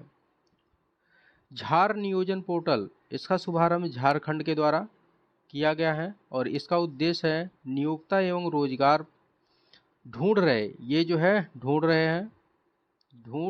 रहे अभ्यर्थियों को प्लेटफॉर्म प्रदान करना है। यानी कि ये जो झार नियोजन प्लेटफॉर्म है, यहाँ पर जो नियोक्ता हैं और जो बेरोजगार हैं उनको एक प्लेटफॉर्म पर लाया जाएगा और एक दूसरे के ज़रूरत के अनुसार उनको काम और रोजगार प्रदान किया जाएगा। ठीक है, चलिए आगे बढ़ते हैं। देखिए जमशेदपुर, जमशेदपुर बनेगा सोलर सिटी। तो जमशेदपुर कहाँ पर है, तो याद रखिएगा जमशेदपुर झारखंड में है। इसको जो है सोलर सिटी के रूप में विकसित किया जाएगा। इसमें जो प्रस्तावित सौर ऊर्जा प्लांट है उसकी क्षमता है 37 मेगावाट, तो ये भी याद रखिएगा। देखिए मुख्यमंत्री स्पेशल स्कॉलरशिप योजना, इसको जो है झारखंड के सरकारी स्कूलों में पहली से 12वीं कक्षा तक के लिए प्रारंभ किया गया है। यह योजना किसके लिए है, तो सामान्य वर्ग के यानी कि जनरल कैटेगरी के छात्र छात्राओं के लिए है।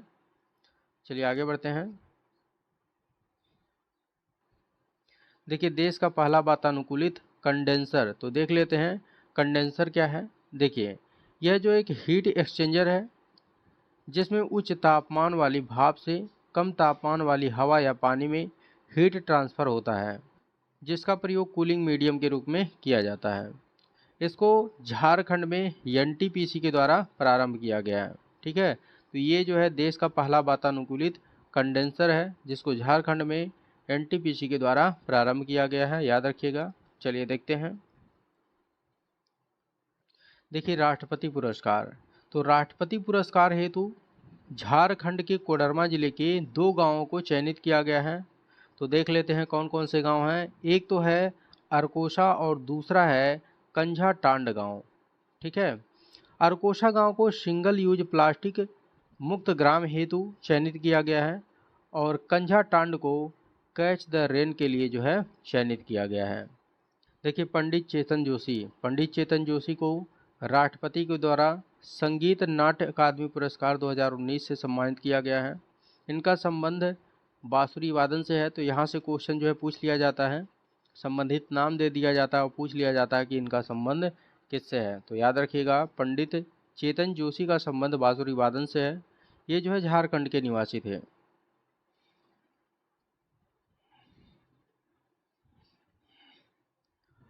देखिए 71वां all India police athletics championship, इसका उद्घाटन मुख्यमंत्री योगी के द्वारा किया गया है और यह उद्घाटन कहाँ पर हुआ है, लखनऊ में हुआ है। ओवरऑल चैंपियनशिप किसने जीता है, तो याद रखिएगा सीआईएसएफ ने जीता है, सेंट्रल इंडस्ट्रियल सिक्योरिटी फोर्स ने जीता है। यूपी पुलिस टीम का 12वां स्थान है इसमें। मैराथन में स्वर्ण पदक किसने जीता है, तो याद रखिएगा शेर सिंह ने जीता है जो कि राजस्थान पुलिस के हैं। देखिए निपुण विद्यालय का दर्जा, तो निपुण विद्यालय का दर्जा देने की योजना है। उत्तर प्रदेश के 44,000 प्राइमरी विद्यालयों को। इसका उद्देश्य है बेसिक शिक्षा के स्तर को सुधारना। निपुण भारत मिशन, निपुण भारत मिशन का उद्देश्य क्या है, इसका उद्देश्य है देश के प्रत्येक बच्चों को अनिवार्य रूप से 2026-27 तक ग्रेड 3 के अंत तक मूलभूत साक्षरता और संख्यात्मकता प्राप्त करवाना।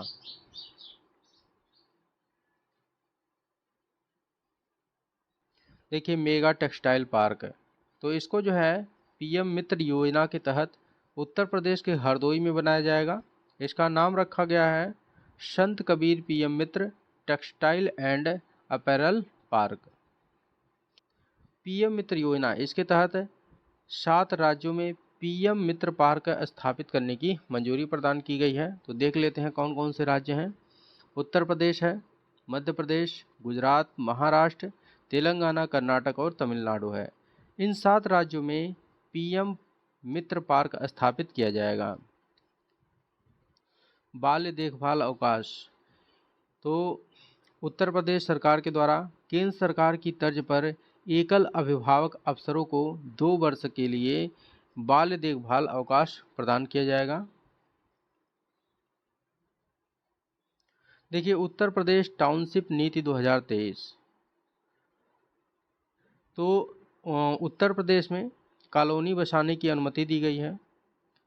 जिस शहर में 2 लाख से कम आबादी है वहाँ पर न्यूनतम 25 एकड़ में ये जो है कॉलोनी बसाई जाएगी और अन्य शहरों में 25 एकड़ में ये जो है कॉलोनी बसाई जाएगी। देखिए शास्त्रार्थ गेम ऐप, इसको इलाहाबाद विश्वविद्यालय के संगठक कॉलेज यूइंग क्रिश्चियन महाविद्यालय के द्वारा विकसित किया गया है। इसका उद्देश्य है संस्कृत सिखाना। तो याद रखिएगा, शास्त्रार्थ गेम ऐप का उद्देश्य क्या है? संस्कृत सिखाना है। इलेक्ट्रिक वाहन, इसको खरीदने पर कोई टैक्स और रजिस्ट्रेशन फीस नहीं दिया जाएगा। इसको उत्तर प्रदेश सरकार के द्वारा प्रारंभ किया गया है। इसे 14 अक्टूबर 2022 से 13 अक्टूबर 2025 तक के लिए लागू किया जाएगा। ये 3 वर्ष के लिए लागू रहेगा। देखिए 5 ग्रामीण लर्निंग सेंटर, इसको जो है उत्तर प्रदेश के पंचायती राज विभाग के द्वारा बरेली मंडल में बनवाया जाएगा। तो बरेली, पीलीभीत और बदायूं में एक एक सेंटर बनाए जाएंगे और शाहजहांपुर में जो है 2 सेंटर बनाया जाएगा। उद्देश्य है ग्रामीणों को खेती से लेकर के उद्यमी बनाने तक की बारीकियां सिखाना। चलिए आगे बढ़ते हैं। देखिए गोंड जाति, इसको जो उत्तर प्रदेश के 4 और जिलों में एसटी का दर्जा प्रदान किया गया है। वो कौन कौन से जिले हैं देख लेते हैं, देख लीजिए। संत कबीरनगर, कुशीनगर, चंदौली और भदोही। इससे पहले जो है मिर्ज़ापुर और सोनभद्र में गोंड जाति को एसटी का दर्जा प्रदान किया जा चुका है। यह फैसला उत्तर प्रदेश सरकार के द्वारा लिया गया है। गोंड जाति जो है इसमें धुरिया, नायक, ओझा, पठारी और राजगोंड आते हैं। चलिए आगे बढ़ते हैं। देखिए योगी आदित्यनाथ ने सबसे ज़्यादा समय तक उत्तर प्रदेश का मुख्यमंत्री रहने का रिकॉर्ड बनाया है, याद रखिएगा। देखिए रीजनल फिल्म सिटी, तो नोएडा में फिल्म सिटी निर्माण के पश्चात उत्तर प्रदेश के गोरखपुर में रीजनल फिल्म सिटी निर्मित किया जाएगा। हाई टेक मिलिट्री अस्पताल, तो इसका निर्माण कहाँ पर किया जाएगा? तो याद रखिएगा मेरठ और लखनऊ में किया जाएगा। उत्तर प्रदेश फिल्म नीति 2023, इसको जो है यूपी कैबिनेट के द्वारा 22 फरवरी 2023 को मंजूरी दी गई है। इसका उद्देश्य है यूपी को फिल्म निर्माण का केंद्र बनाना।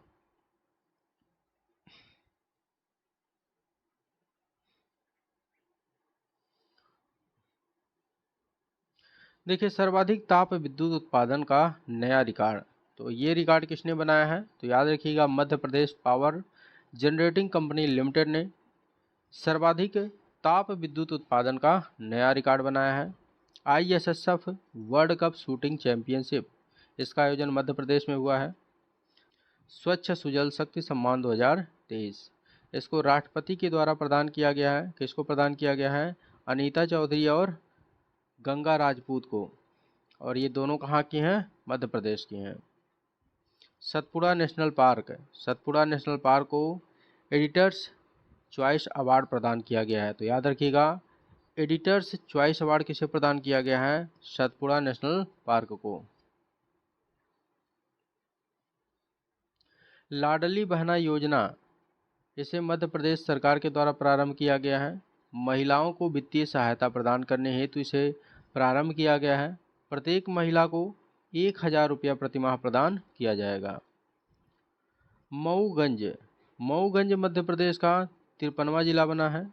इसकी घोषणा मध्य प्रदेश के मुख्यमंत्री के द्वारा की गई है। इसे मध्य प्रदेश के रीवा जिले से अलग किया गया है। देखिए मुख्यमंत्री वृक्ष संपदा योजना, इसका शुभारंभ छत्तीसगढ़ के द्वारा किया गया है। इसका उद्देश्य है ग्रामीण क्षेत्रों में वाणिज्यिक वृक्षारोपण को बढ़ावा दे करके किसानों की आय में वृद्धि करना। शकरी नदी पुनर्जीवन कार्यक्रम, तो इसकी शुरुआत कहाँ पर की गई है? छत्तीसगढ़ में की गई है। यह कहाँ पर बहती है? तो छत्तीसगढ़ के कवर्धा जिले में यह बहती है। इसका उद्देश्य नदी का संरक्षण करना। तो याद रखिएगा सकरी नदी कहाँ पर बहती है? छत्तीसगढ़ के कवर्धा जिले में बहती है। मांझिनगढ़ है, मांझिनगढ़ जो है छत्तीसगढ़ में स्थित है, जिसे जैव विविधता पार्क घोषित किया गया है। तो याद रखिएगा मांझिनगढ़ को जैव विविधता पार्क घोषित किया गया है, जो कि छत्तीसगढ़ में स्थित है।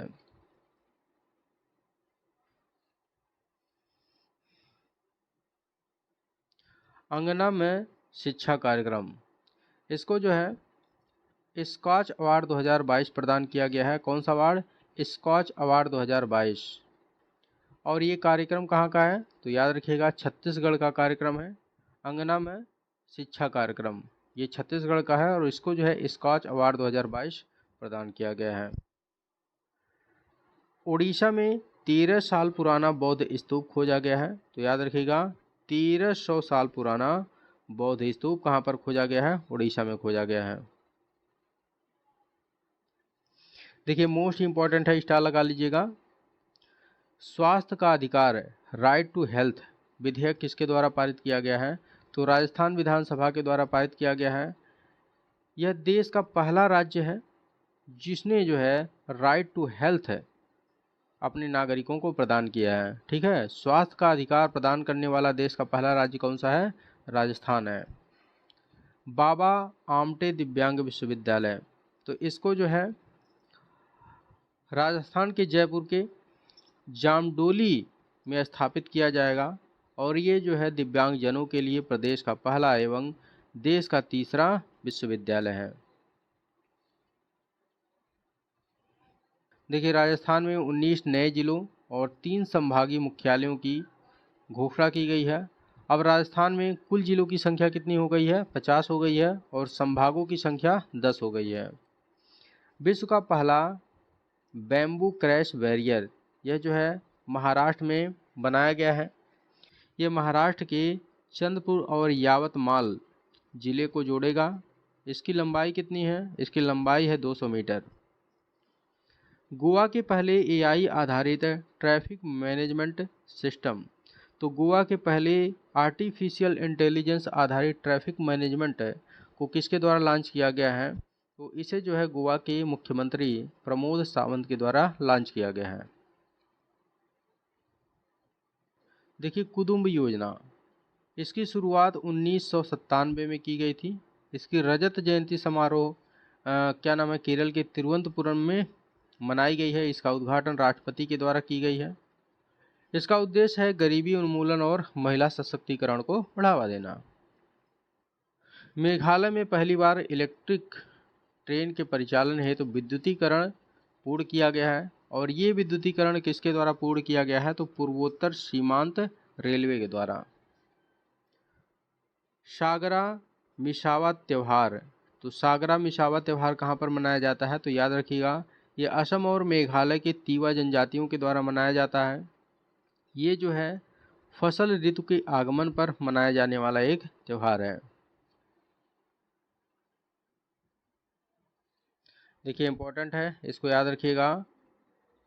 कोनराड संगमा, कोनराड संगमा को मेघालय के 12वें मुख्यमंत्री के रूप में नियुक्त किया गया है।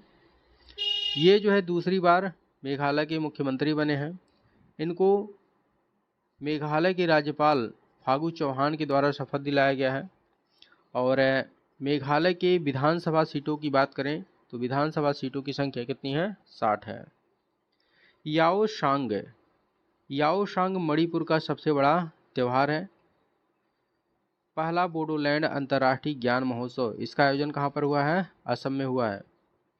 चलिए आगे बढ़ते हैं। देखिए दिबांग बहुउद्देशीय परियोजना, इसको भारत सरकार के द्वारा अनुमोदित किया गया है। यह अरुणाचल प्रदेश में स्थित है। तो याद रखिएगा दिबांग बहुउद्देशीय परियोजना कहाँ पर स्थित है? अरुणाचल प्रदेश में। भारत की अब तक की सबसे बड़ी जल विद्युत परियोजना है। ठीक है, देखिए मणिक शाह, मणिक शाह त्रिपुरा के मुख्यमंत्री बने हैं, दूसरी बार मुख्यमंत्री बने हैं। त्रिपुरा विधानसभा की सीटें कितनी हैं? 60 हैं। तो याद रखिएगा। नेफ्यू रियो नागालैंड के मुख्यमंत्री बने हैं, 5वीं बार मुख्यमंत्री बने हैं और इनको शपथ राज्यपाल ला गणेशन के द्वारा प्रदान किया गया है। और नागालैंड विधानसभा की सीटें कितनी हैं? 60 हैं। तो याद रखिएगा नागालैंड विधानसभा, मेघालय विधानसभा और त्रिपुरा विधानसभा तीनों की जो है सीटों की संख्या कितनी है? 60 है। चलिए आगे बढ़ते हैं। देखिए गो ग्रीन गो ऑर्गेनिक कवर, तो ये कवर केंद्रीय मंत्री अश्विनी वैष्णव के द्वारा जारी किया गया है। सिक्किम के लिए डाक विभाग का एक अनूठा कवर है। सिक्किम विश्व का पहला जैविक प्रदेश है। एएम अहमदी, इनका जो है निधन हो गया। भारत के पूर्व मुख्य न्यायाधीश थे और भारत के एकमात्र मुख्य न्यायाधीश जो सत्र न्यायाधीश से सुप्रीम कोर्ट के मुख्य न्यायाधीश तक पहुंचे थे। देखिए एस एस दुबे हाल ही में 28वें महालेखा नियंत्रक यानी कि जो है सीजीए नियुक्त किए गए हैं। महालेखक नियंत्रक का कार्य क्या होता है? ये जो है भारत सरकार को लेखा मामलों में सलाह देता है। ये भारत सरकार का लेखा मामलों में प्रमुख सलाहकार होता है। ठीक है। सिद्धार्थ मोहंती, इनको एलआईसी का अंतरिम अध्यक्ष नियुक्त किया गया है। इन्होंने एम आर कुमार का स्थान लिया है। एलआईसी की बात करें तो भारत की सबसे बड़ी जीवन बीमा कंपनी है। इसकी स्थापना 1956 में की गई थी और इसका हेडक्वार्टर मुंबई में है। बी गोप कुमार, इनकी नियुक्ति एक्सिस म्यूचुअल फंड के एमडी और सीईओ के रूप में हुआ है। देखिए श्रेया घोड़ावत, ये जो है जलवायु उद्यमी है। इनको श्री चेंजेज क्लाइमेट के लिए भारत का राजदूत नियुक्त किया गया है। सी चेंजेज क्लाइमेट का उद्देश्य क्या है? इसका उद्देश्य जलवायु कार्रवाइयों को तेज करने में महिलाओं की भूमिका के बारे में जागरूकता बढ़ाना। के कृति वासन, इनको जो है टीसीएस का सीईओ नियुक्त किया गया है। टीसीएस का फुल फॉर्म क्या है? Tata consultancy services. यह जो है देश की सबसे बड़ी आईटी सेवा फर्म है। ठीक है। तो देश की सबसे बड़ी आईटी कंपनी कौन सी है? टीसीएस है। रतन टाटा को ऑर्डर ऑफ ऑस्ट्रेलिया में एक मानद अधिकारी के रूप में नियुक्त किया गया है। इनको ये सम्मान व्यापार, निवेश और परोपकार के विशिष्ट सेवा के लिए प्रदान किया गया है। चलिए पुरस्कार देख लेते हैं। देखिए पोर्टर पुरस्कार 2023, इससे जो है केंद्रीय स्वास्थ्य एवं परिवार कल्याण मंत्रालय को सम्मानित किया गया है। यह कोविड प्रबंधन में सरकार की रणनीति के लिए प्रदान किया गया है। ठीक है। कोविड का जो मैनेजमेंट किया गया था उसकी रणनीति के लिए यह पुरस्कार केंद्रीय स्वास्थ्य एवं परिवार कल्याण मंत्रालय को प्रदान किया गया। कौन सा सम्मान? पोर्टर पुरस्कार 2023।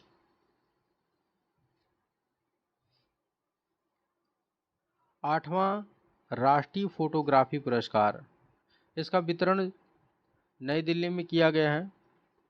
इसके तहत जो है लाइफ टाइम अचीवमेंट अवार्ड का पुरस्कार किसे प्रदान किया गया है? तो याद रखिएगा शिप्रा दास को प्रदान किया गया है। देखिए प्रित्जकर आर्किटेक्चर पुरस्कार 2023, यह डेविड चिपरफील्ड को प्रदान किया गया है जो कि ब्रिटेन के हैं। यह जो है वास्तुकला का सर्वोच्च सम्मान है। देखिए RRR फिल्म का गीत नाटू नाटू, इसने बेस्ट ओरिजिनल गीत की श्रेणी में ऑस्कर पुरस्कार जीता है। ऑस्कर में नामित होने वाला पहला भारतीय गीत भी है। इससे पहले इसने बेस्ट ओरिजिनल सॉन्ग का गोल्डन ग्लोब अवार्ड और क्रिटिक्स चॉइस अवार्ड भी जीता था। इस फिल्म के लेखक और निर्देशक कौन है? तो याद रखिएगा यस राजामौली हैं। द एलिफेंट वीपर्स, इसने बेस्ट डॉक्यूमेंट्री शॉर्ट फिल्म का ऑस्कर जीता है जो कि यह भारतीय शॉर्ट फिल्म है। चलिए देखते हैं। देखिए 95वां ऑस्कर अवार्ड 2023, इसमें बेस्ट फिल्म का पुरस्कार everything everywhere all at once ने जीता है। बेस्ट एक्टर का पुरस्कार ब्रेंडन फ्रेजर ने जीता है। बेस्ट लीड एक्ट्रेस का पुरस्कार मिशेल योह ने जीता है। किसने जीता है? मिशेल योह ने जीता है। किस फिल्म के लिए? Everything everywhere all at once के लिए। बेस्ट डायरेक्टर का पुरस्कार किसने जीता है? तो संयुक्त रूप से दो लोगों ने जीता है, डेनियल क्वान और डेनियल सेनेटर्स ने। चलिए देखते हैं। देखिए 32वां व्यास सम्मान 2022, इसकी घोषणा के बिरला फाउंडेशन के द्वारा किया गया है जिसकी स्थापना 1991 में की गई थी। इसका उद्देश्य है साहित्य और कला को प्रोत्साहित करना। 32वां व्यास सम्मान 2022 हिंदी लेखक ज्ञान चतुर्वेदी को प्रदान किया गया है। याद रखिएगा मोस्ट इम्पॉर्टेंट है, स्टार लगा लीजिए। किसको प्रदान किया गया है? ज्ञान चतुर्वेदी को प्रदान किया गया है। किस उपन्यास के लिए? तो इनके उपन्यास पागल खाना के लिए। ठीक है, तो ये उपन्यास है, इसका नाम भी याद रखिएगा, यहाँ से भी क्वेश्चन पूछा जा सकता है। इनको 2015 में पद्मश्री से सम्मानित किया गया था और इससे पहले 31वां व्यास सम्मान 2021 असगर वजाहत को प्रदान किया गया था उनके नाटक महाबली के लिए। ठीक है, तो मोस्ट इम्पॉर्टेंट है, इसको याद रखिएगा। देखिए 13वां एजिस ग्राहम बेल अवार्ड ये किसने जीता है? तो याद रखिएगा हेलो उज्जीवन ऐप ने। किसने? हेलो उज्जीवन ऐप ने जीता है, जो कि भारत का पहला मोबाइल बैंकिंग ऐप है। ये भी इम्पोर्टेंट है, 32वां सरस्वती सम्मान 2022 स्टार लगा लीजिएगा, यहाँ से भी क्वेश्चन कई बार देखने को मिला है। इसकी भी घोषणा के बिरला फाउंडेशन के द्वारा किया गया है। इससे जो है तमिल लेखक शिव शंकरी को सम्मानित किया गया है और इनका उपन्यास है सूर्य बामसम। क्या है? सूर्य बामसम। तो इसको याद रखिएगा, सूर्य बामसम के लिए इन्हें 32वां सरस्वती सम्मान 2022 प्रदान किया गया है। पहला सरस्वती सम्मान किसे प्रदान किया गया था? तो याद रखिएगा हरिवंश राय बच्चन को प्रदान किया गया था। संगीत कलानिधि पुरस्कार, तो इसकी घोषणा किसके द्वारा की गई है? तो याद रखिएगा संगीत अकादमी के द्वारा प्रदान किया गया है बॉम्बे जयश्री को। ठीक है, तो याद रखिएगा बॉम्बे जयश्री को संगीत कलानिधि पुरस्कार प्रदान किया गया है। मोस्ट इम्पोर्टेंट है एबल पुरस्कार 2023 स्टार लगा लीजिएगा। एबल पुरस्कार 2023 प्रदान किया गया है लुइस कैफ्रेली को। ठीक है, किस क्षेत्र में? गणित के क्षेत्र में। इसे जो है गणित का नोबल भी माना जाता है, तो गणित के क्षेत्र का नोबल पुरस्कार माना जाता है एबल पुरस्कार को। इसकी शुरुआत 2001 में नॉर्वे सरकार के द्वारा की गई थी और पहला पुरस्कार किसे प्रदान किया गया था? तो जीएन पियरे को प्रदान किया गया था। किसे? जीएन पियरे को। चलिए अब कुछ युद्धाभ्यास देख लेते हैं। देखिए शिन्यू मैत्री, इसका आयोजन कहाँ पर हुआ है? जापान में हुआ है। किसके किसके मध्य हुआ है? तो याद रखिएगा भारत और जापान की वायुसेना के मध्य हुआ है। यह एक वायुसैन्य युद्धाभ्यास है। धर्म गार्जियन का आयोजन कहाँ पर हुआ है? जापान में हुआ है। इसमें भी भारत और जापान की सेना शामिल हुई है, लेकिन ये जो है थल सेना युद्धाभ्यास है। शिन्यू मैत्री क्या है? वायुसेना युद्धाभ्यास है और धर्म गार्जियन थल सेना युद्धाभ्यास है। और एक जो है वीर गार्जियन है। क्या है? वीर गार्जियन। ये जो है वायुसेना युद्धाभ्यास है, जो कि भारत और जापान के मध्य होता है। ठीक है, तो इसको भी याद रखिएगा, धर्म गार्जियन और वीर गार्जियन। ट्रोपेक्स 23 ये जो है भारतीय नौसेना का एक अभ्यास है, जो कि अरब सागर में संपन्न हुआ है। तो याद रखिएगा ट्रोपेक्स 23 कहाँ पर आयोजित हुआ है? अरब सागर में। यमपीएक्स समुद्री अभ्यास, इसका आयोजन भी अरब सागर में हुआ है और भारत और फ्रांस के मध्य यह आयोजित हुआ है। इसमें भारत का प्रतिनिधित्व किसने किया है? तो याद रखिएगा आईएनएस सह्याद्री जहाज ने भारत का प्रतिनिधित्व किया है। सैन्य अभ्यास फ्रिंजेक्स 2023, सैन्य अभ्यास फ्रिंजेक्स 2023, इसका आयोजन केरल के तिरुवनंतपुरम में हुआ है और यह भारत और फ्रांस के मध्य हुआ है।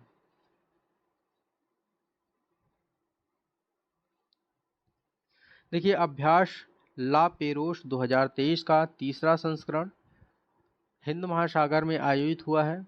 यह एक जो है द्विवार्षिक युद्धाभ्यास है और यह फ्रांसीसी नौसेना के द्वारा आयोजित किया गया है। इसमें 6 देशों ने भाग लिया है। कौन कौन से? Bharat, America, Japan, France, Britain और ऑस्ट्रेलिया। तो इनका नाम याद रखिएगा, भारत भी इसमें भाग लिया है। चलिए अब कुछ चर्चित दिवस देख लेते हैं। देखिए 3 मार्च को विश्व वन्य जीव दिवस मनाया जाता है। इसका थीम है वन्य जीव संरक्षण के लिए साझेदारी। देखिए 4 मार्च को राष्ट्रीय सुरक्षा दिवस मनाया जाता है, जिसका थीम है हमारा उद्देश्य शून्य नुकसान। देखिए 1 से 7 मार्च को जन औषधि दिवस सप्ताह मनाया जाता है। इसका थीम है जन औषधि सस्ती भी अच्छी भी। 7 मार्च को जन औषधि दिवस या जेनेरिक दवा दिवस के रूप में मनाया जाता है।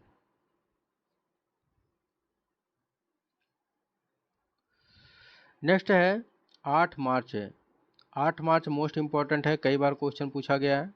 अंतर्राष्ट्रीय महिला दिवस, खास करके इसका थीम याद रखिएगा, digital all innovation and technology for gender equality. ठीक है, क्या है, एक बार और रिपीट करते हैं, digital all innovation and technology for gender equality. 15 मार्च को विश्व उपभोक्ता अधिकार दिवस के रूप में मनाया जाता है। इसका थीम है स्वच्छ ऊर्जा की गति से उपभोक्ताओं को सशक्त बनाना। 20 मार्च को विश्व गौरैया दिवस मनाया जाता है। इसका थीम है, यानी कि इसका विषय है, मुझे गौरैया से प्यार है।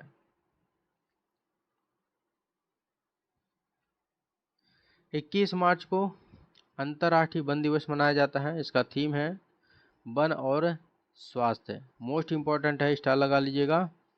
एमिरेट्स एयरलाइन, यह कहाँ पर स्थित है, तो संयुक्त अरब अमीरात के दुबई में स्थित है। भारत में सेवा देने वाली सबसे बड़ी विदेशी एयरलाइंस है कौन, Emirates airlines. Surekha Yadav Vande Bharat express का संचालन करने वाली पहली महिला बन गई हैं। इन्होंने शोलापुर स्टेशन से मुंबई के छत्रपति शिवाजी महाराज टर्मिनल के मध्य इसका संचालन किया है। यह महाराष्ट्र के सतारा की रहने वाली हैं। ये 1988 में देश की पहली महिला लोको पायलट भी बनी थी। चलिए अब खेल घटनाक्रम देख लेते हैं। देखिए 76वां संतोष ट्रॉफी, इसका आयोजन कहाँ पर हुआ है, तो सऊदी अरब के रियाद में हुआ है। इसका विजेता कौन है, कर्नाटक है, जो कि 54 वर्षों में पहली बार इसका विजेता बना है। और उप विजेता कौन है, मेघालय है। यह जो है एक स्टेट लेवल का फुटबॉल प्रतियोगिता है, तो याद रखिएगा संतोष ट्रॉफी किससे संबंधित है, फुटबॉल से संबंधित है। देखिए भारोत्तोलक मीराबाई चानू, इनको जो है BBC India sport woman of the year award से सम्मानित किया गया है। ईरानी कप, ईरानी कप एक घरेलू क्रिकेट प्रतियोगिता है। इसका विजेता कौन है, इसका विजेता है शेष भारत और उप विजेता मध्य प्रदेश है। इसका आयोजन कहाँ पर हुआ है, मध्य प्रदेश के ग्वालियर में हुआ है। तो याद रखिएगा ईरानी कप का आयोजन ग्वालियर में हुआ है।